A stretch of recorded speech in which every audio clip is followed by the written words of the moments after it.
Sweet. Welcome to the Tuesday Triggers podcast. I got my great buddy Max Mitcham here.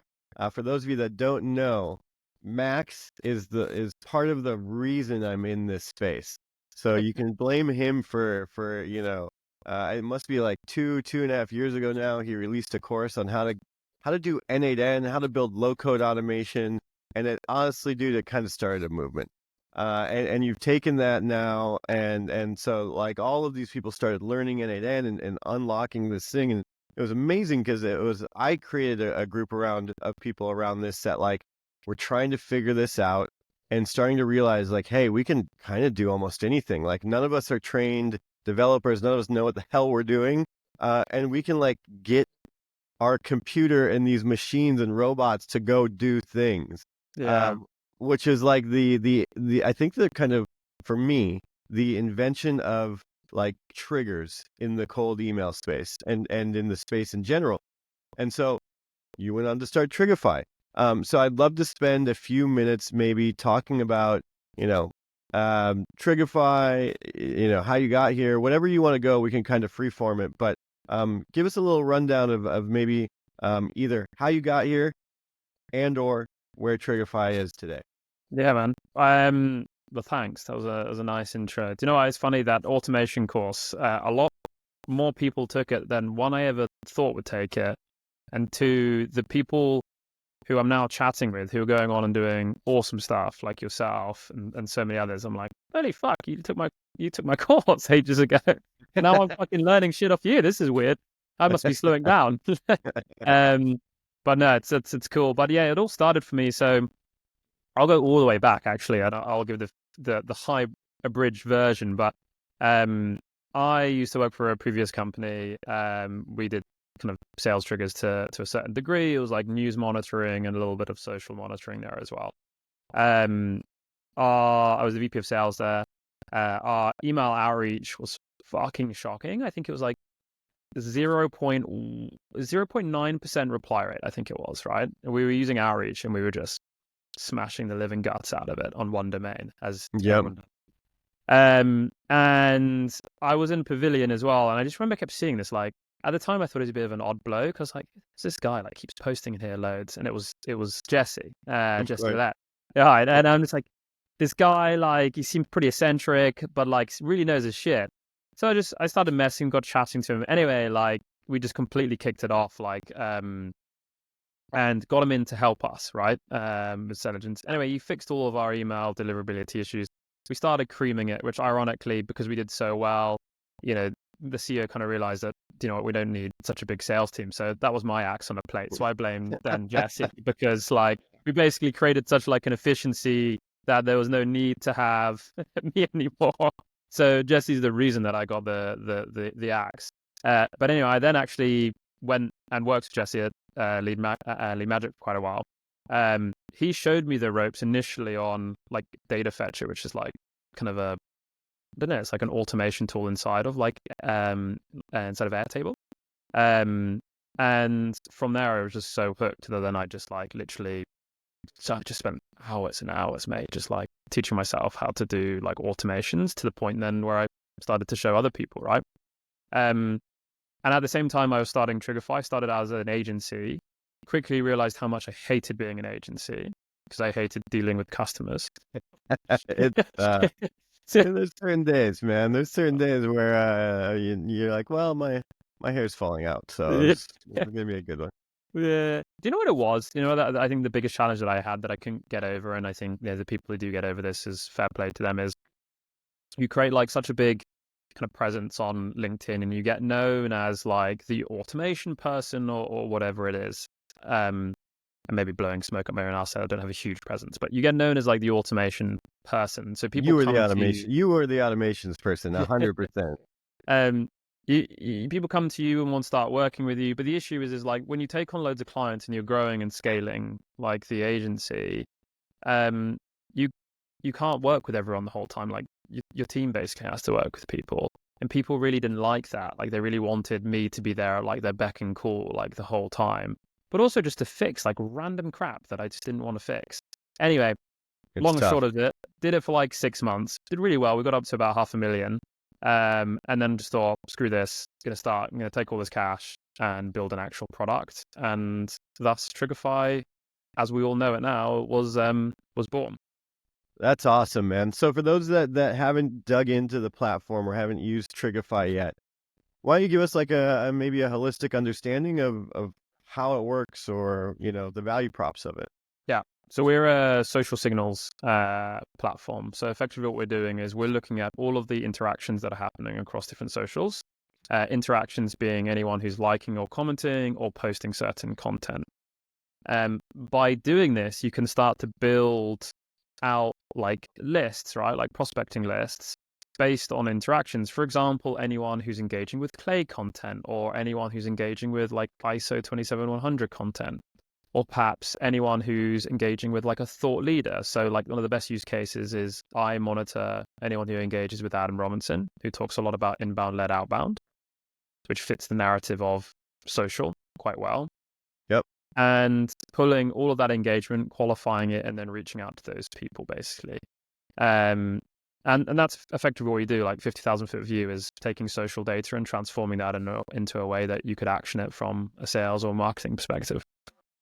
Yeah, because I mean, really, that's the way of how things are going, right? I kind of Yeah. speak about this with most of my clients, but like, you know, gone are the days of spray and pray. And then like, there was kind of the version one of like social listening and triggers and stuff, and that was typically like funding announcement, right? Like, Yeah. I feel terrible for anyone who gets funding, because their inbox is just creamed for the next 6 months, thousands of emails a day, Yeah, being dude. like, "Hey, I heard you got funding. Can I get some of that cash?" But it needs to now be a way higher level and way more methodical, and those are really, really, really time-consuming actions. Yeah. And but so being able to do what you can do in Trigify helps you automate those actions, and realistically, that's where you can smell blood in the water, right? Like that's where you can see true intent, because people are having a conversation around it. Yeah, do you know, because so I started Trigify to try and take on like Common Room and Pocus and all of these other like intent trigger platforms, blah blah blah.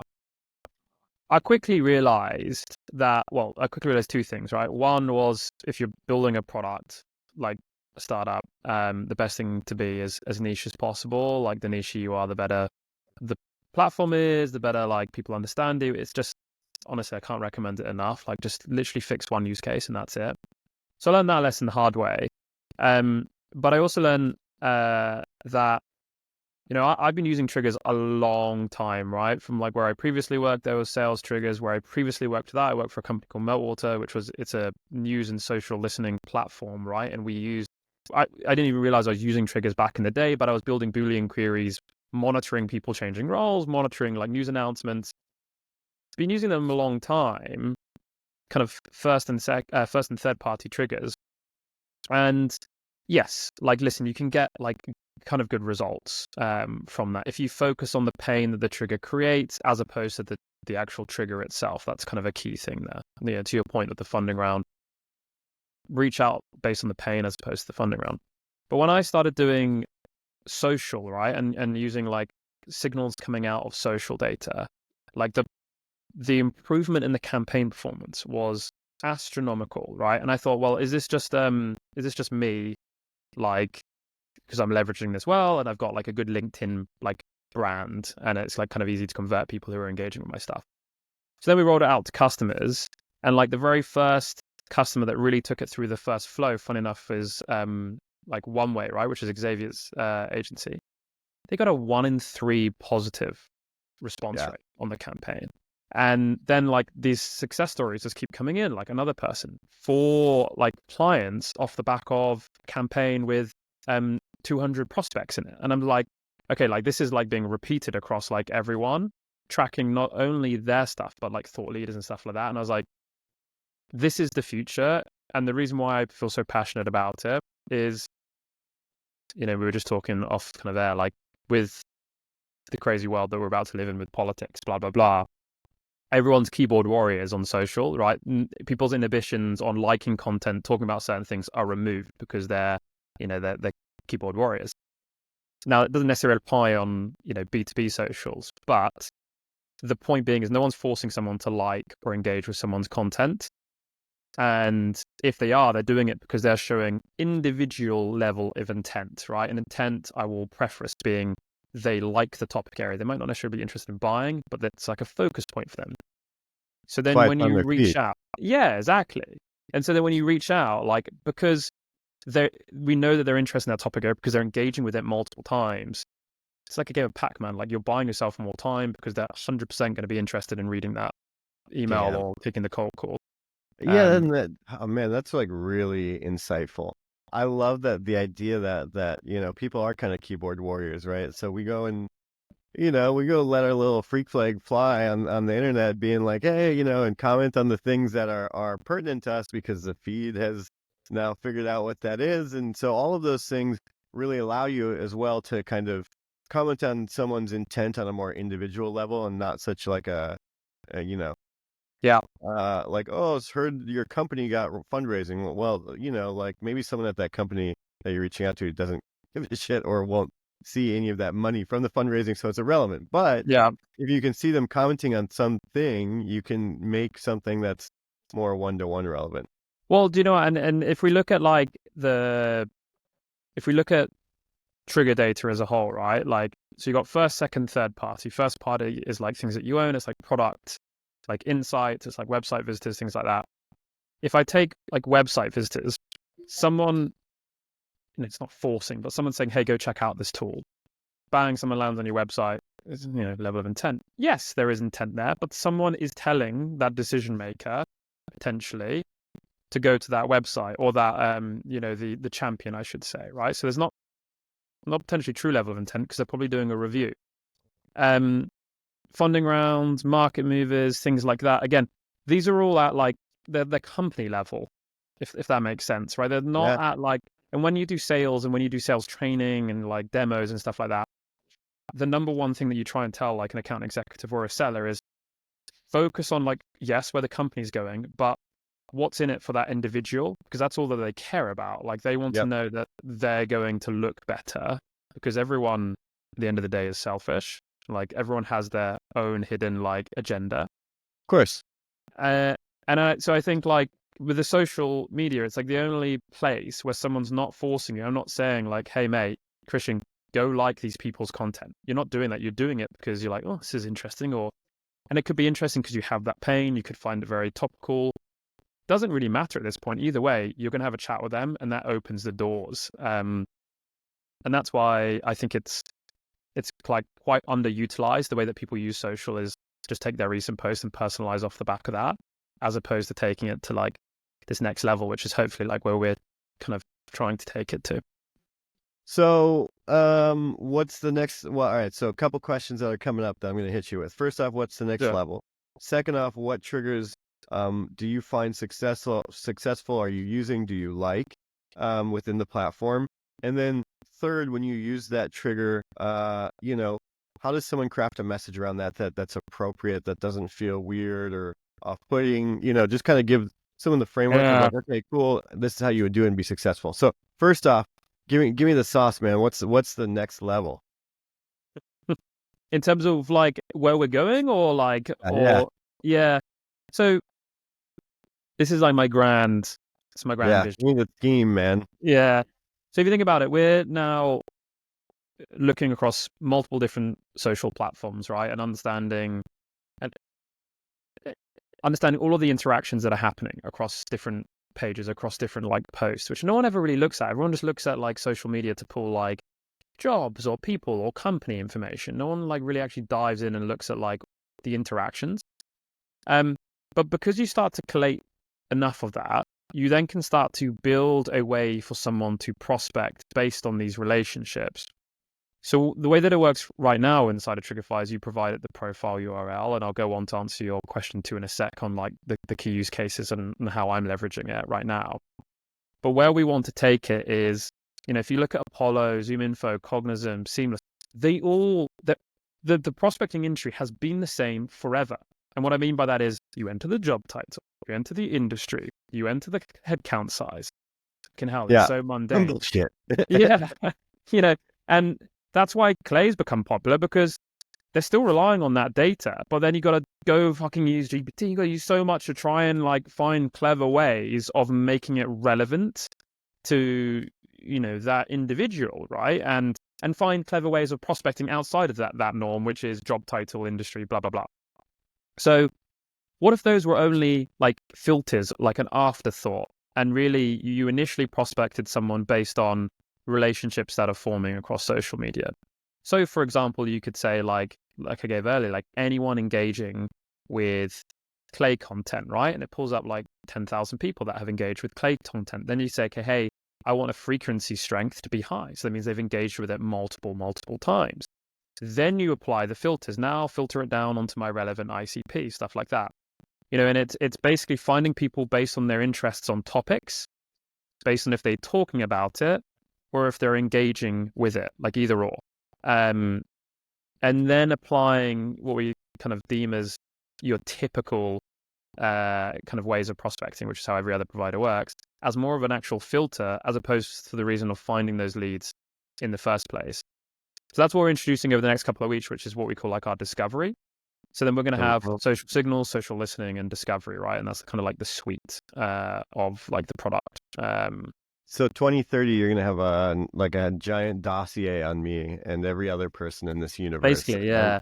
creating like next Cambridge Analytica. No, joking. Yeah, right. We got Big Brother over here. Amazing. Yeah, man. But it gets to that level of insight, and then you can start doing really fun stuff like reports. So you could say, hey, like, one of the things that we need to get people doing is posting more. So then it's like, I want to post into the industry, or I want to talk about cold email. So then you enter the topic area and it will tell you, hey, these are all the demographics within these areas. These are all the key influences in these areas. And these are the clusters. And what I mean by clusters is like, if we look at everyone who's talked about cold email in the last 2 to 3 months, they're also talking about fucking football or cold calling or like these other like subject points. And so you can hit into them basically as well. Yep. Amazing. So, your favorite plays on Trigify right now, and then crafting verbiage around those plays. Yeah. 3 plays that I do at the moment: tracking my own personal brand and employees' brand. So I track everyone in the Trigify team basically. The verbiage depends on the person that they're interacting with. But the way that I always like, if it's me, I hit it more like direct, right? So it's like literally as soon as someone likes my content, depending on who they are, they'll get so I qualify. I don't hit everyone. And so like, hey man, thanks for stopping by the page. Like what caught your interest with my recent post? That's it. Like I could keep it really simple, and I hit them over email, not LinkedIn, by the way. For anyone else, and this includes the other plays, right? I talk about the content that they're engaging with and try and tailor the email to like the pain around the content, right? So if they're engaging with stuff about inbound-led outbound, I talk about like the pain of doing like founder-led branding, and I usually hit them with like some form of lead magnets, right? And the outreach is like, hey man, notice you're quite keen on founder-led brands, specifically like around inbound-led outbound. I've done some kind of further digging and research on this, thought this might be helpful. Bam. And that just like opens people up. Never pitch me, never ask for anything. It's just value around that topic area, and that just seems to cream people open.